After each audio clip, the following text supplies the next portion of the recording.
Hey everyone, welcome back. Ready to dive in. Today we're going deep on Opal Love, a healer and spiritual guide. Um, she's based in San Diego, and I gotta say her story is pretty fascinating. Yeah, definitely. She's got quite the bio. I know, right? I mean, a Filipino native now calling sunny San Diego home. Yeah, and the whole near-death experience that totally shifted her Oh perspective. yeah, that's what really caught my eye. It's like a total transformation, right? Like coming face to face with death and then bam, a completely new purpose emerges. Exactly.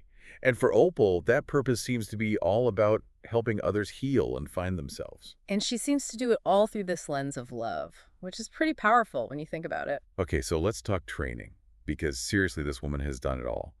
Her bio mentions over 11 years in all sorts of healing modalities, like Kundalini Yoga, deep yoga, Sufi Oh teachings. yeah, she even studied shamanism. It's an incredibly diverse background. 11 years. It makes you wonder how she even fit it all in.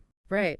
Well, she studied Kundalini Yoga with Adesh Kaur Khalsa and Deep Yoga with Laura Plum and Bava Ram. Have you heard of them? I've heard in Kundalini Yoga, but those names don't ring a bell. Well, they're pretty big in those circles. Those practices are all about working with your energy and breath. Really powerful stuff for physical and emotional well-being. Wow, and she didn't stop there.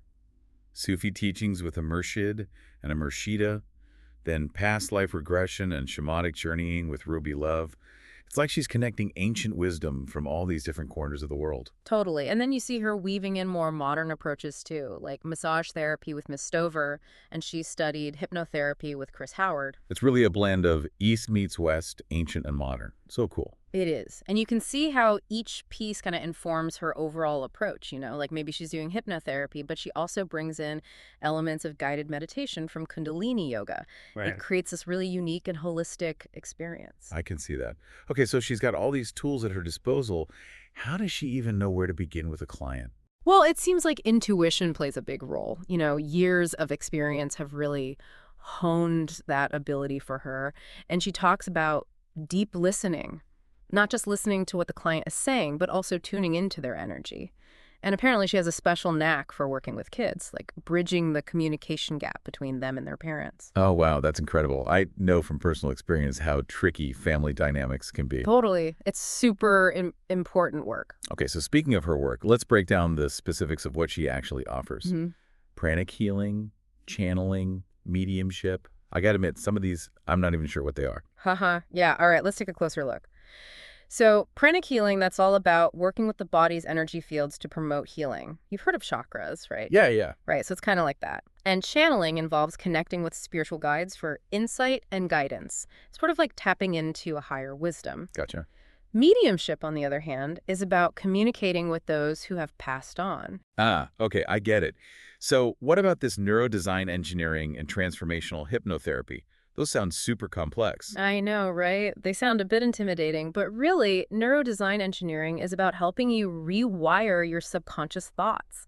Like those limiting beliefs that hold us back.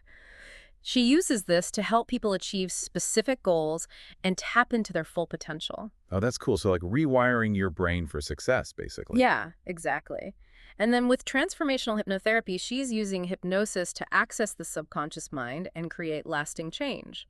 But it's not just about treating symptoms, it's about getting to the root of an issue. So it's like going deeper, addressing the underlying causes. Precisely. It's all about transforming yourself at a core level. And it seems like no matter what she's doing, this idea of love is woven throughout her entire approach. Absolutely. She even calls herself an advocate for love. And when you really think about it, love is powerful stuff. It allows us to connect, to empathize, to step outside of ourselves. Like the ultimate healer, in a way. It really is. So, after exploring Opal's incredible journey and her eclectic mix of practices, what would you say is the biggest takeaway for our listeners today? I think it boils down to this. Healing doesn't have a one-size-fits-all approach. Opal's story shows us that integrating ancient wisdom with modern techniques can be incredibly powerful. And, leading with love can be transformative in ways we might not even imagine. Wow, so true. Okay, listeners, we've taken a deep dive into the world of Opal Love. We've seen how a near-death experience sparked a whole new path, and we've explored how she blends a huge range of practices. If Opal's story resonates with you, I encourage you to dig a little deeper.